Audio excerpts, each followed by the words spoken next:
Welcome into the Cowboys Report. I am Tom Downey, the practice squad tracker. Coming up, we've got almost all of the names with one spot open by my count as we sit here filming this. Maybe it'll come in the middle of the video. Who knows? Wouldn't be the first time that's happened. But news has been a-poppin' here on the Cowboys Report. Roster cuts. There's going to be some injury moves coming. We've got you covered with everything on America's team. Hit that big red button and subscribe if you haven't already. Let's get into the practice squad so far for the Cowboys. Again, almost all set. The lone outside name that we know of right now is Qadree Ollison, the former Pitt running back. A little bit thicker guy, 6'1", 232. The Cowboys don't mind poaching former Falcons. I think they did with Eo Smith a few years ago as well. Now Ollison comes aboard as a backup option for the Dallas Cowboys at the running back spot on the practice squad. Teaser alert, he's not the only player on the practice squad at the running back position.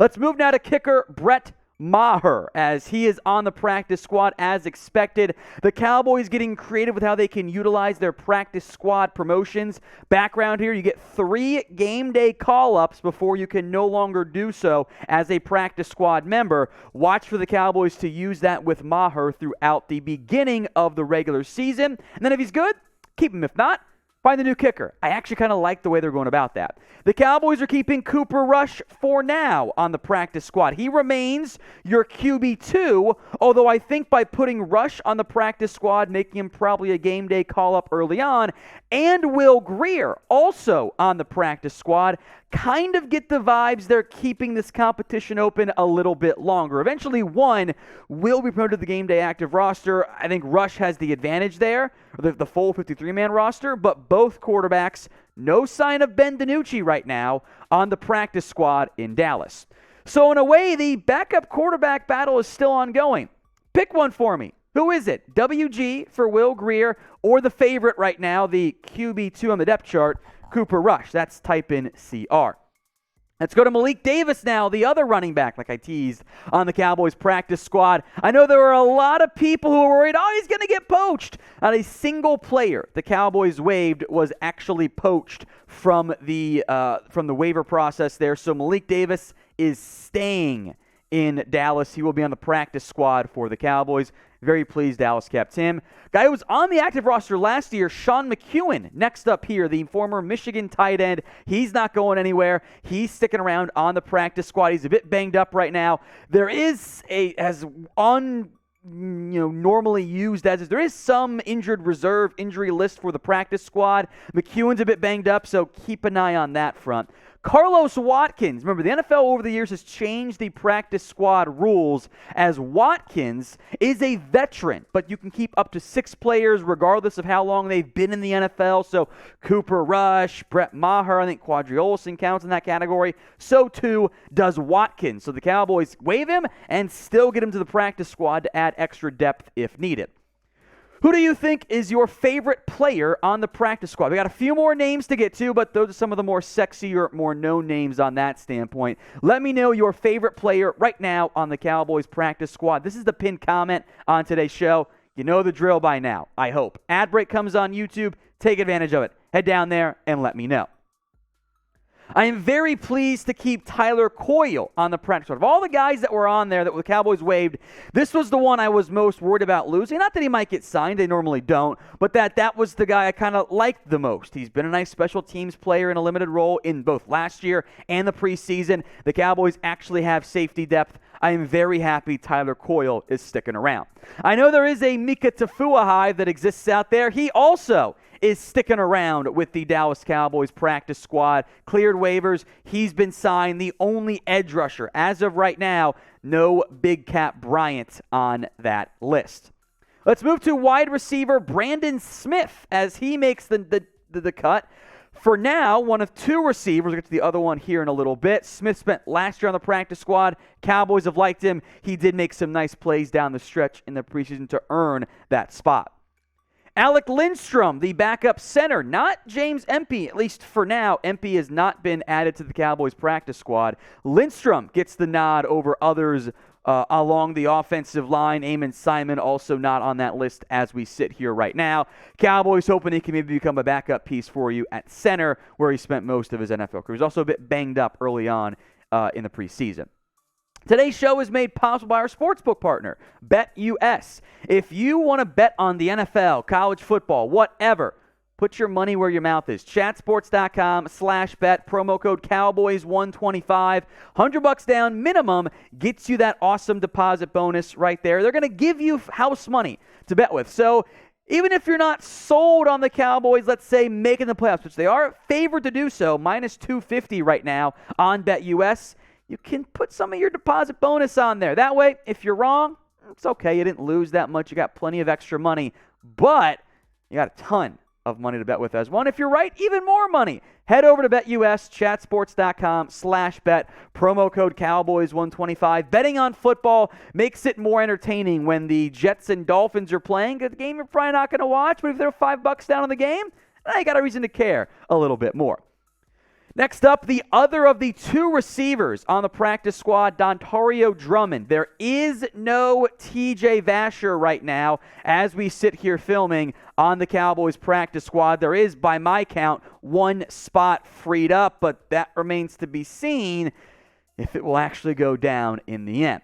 Juanyeh Thomas, the Cowboys carrying two safeties on their practice squad, and it's actually a good thing. Thomas offers good special teams value, UDFA this year out of Georgia Tech. Happy he stuck around. I think this is one of Bones Fossil's guys he likes long term.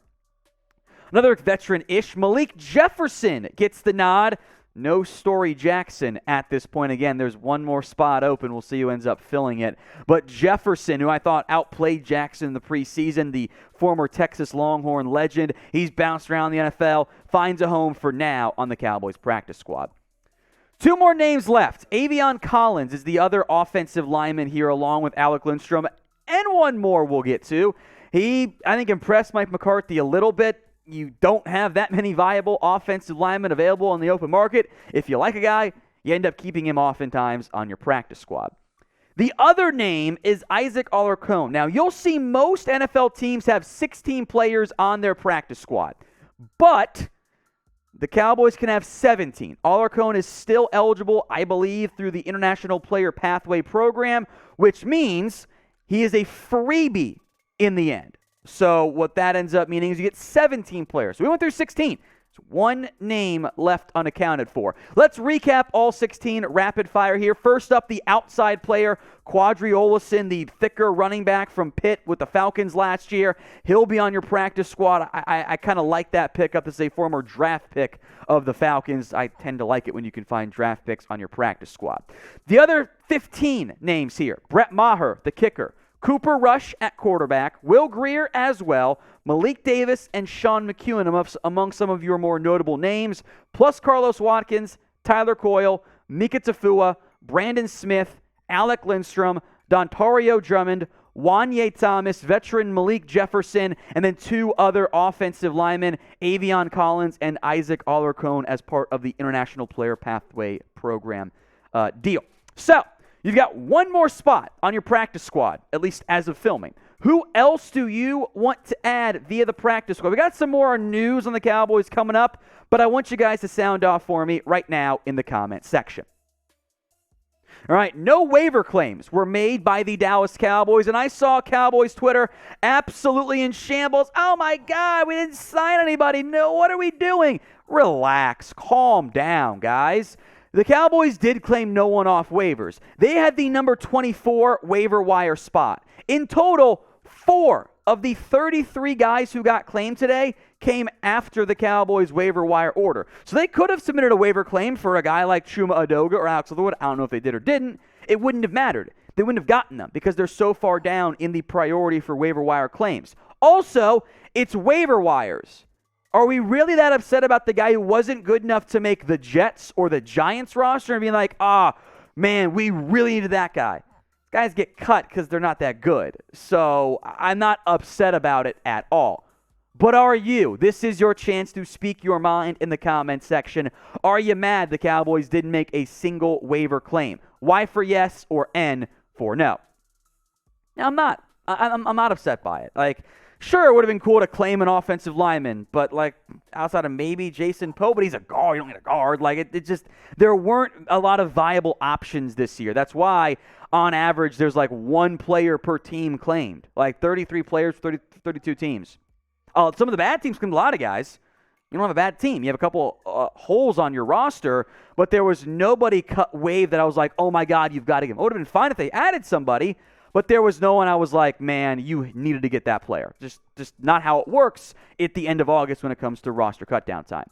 Some good news now to wrap things up. Michael Gallup injury news. He did pass a physical on Tuesday. That was part of the NFL transaction wire. Shout out me for putting it out there first. This does, by the way, confirm the Cowboys' plan of keeping him off the PUP list. He's not going on that list. He's going to stay on the active roster, and the hope/expectation is that Gallup returns sooner than later to the team's active roster in terms of game day roster playing football ones there. So get your predictions in for me. What week will Michael Gallup return to the Dallas Cowboys? Is it week 1? He plays in week 1? Is it week 2? Week 3? I think the over-under right now is maybe 2.5. The Cowboys are really happy with where Gallup's rehab has been. So make your predictions for me in the comment section. I don't know if we'll get 100% Michael Gallup back and healthy and out there right away. That's just not always how it goes. It tends to be a bit of a slower recovery truly from that injury, and that's why the Cowboys went deeper along at the wide receiver spot. CeeDee Lamb, Gallup, Tolbert, Noah Brown, Sima Fehoko, Kevontae Turpin, and Dennis Houston all made the Cowboys' 53-man roster. So too did James Washington, but I will make note that later today, probably in like an hour or 2 hours, depending on when you're watching this, Washington and Tyron Smith will go on IR. Veterans like a Jake McQuaid, like a CJ Goodwin, etc., will be brought back to the active roster because they're vested veterans. There's no waivers for those players. So keep an eye on that. I'm sure I'll tweet about it. Hit me up with any Cowboys questions you've got at WhatGoingDowny.